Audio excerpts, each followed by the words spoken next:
ఏంటి బ్యాట్ పట్టుకుని వచ్చానని అనుకుంటున్నారా? ఏం లేదండి, ఇన్స్టాగ్రామ్ మొత్తం పెద్ద ఫీవరే నడుస్తుంది. సో మనకు కూడా అలాంటి ఫీవర్ ఒకటి వచ్చేసిందండి. ఏంటో తెలుసా? ఇప్పుడు ఏం లేదు, మన పేజ్ లో అయితే కొత్త కలెక్షన్ చాలా రోజుల నుంచి అనుకుంటున్నానండి, మన పేజ్ లో కూడా ఎలాంటి కలెక్షన్ తీసుకురావాలనేసి. సో ఫైనల్లీ అదైతే వచ్చేసింది. ఏం లేదు, జామ్దానీస్ అండి, ఆల్ ఫేవరెట్స్. బ్రౌన్ కలర్ లో వచ్చేసిందండి. చూడండి జామ్దానీస్, ఇది పల్లో పార్ట్ వచ్చేస్తుంది. ఇలా మీకు బార్డర్ వచ్చేసి ఇలా ఉంటుంది, స్మాల్ అండి. ఇవన్నీ హ్యాండ్ వీవింగ్ అండి. జామ్దానీస్ గురించి మీకు చెప్పాల్సిన అవసరం లేదు. ఆల్ ఓవర్ శారీ ఇలా వస్తుందండి, విత్ లోటస్ తోటి. మనకి పళ్ళలో కూడా లోటస్ మోటివ్స్ వస్తాయి అన్నమాట.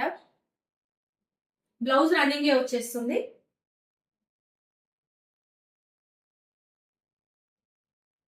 సో చూపిస్తాను ఎలా ఉంటుందో మీకు.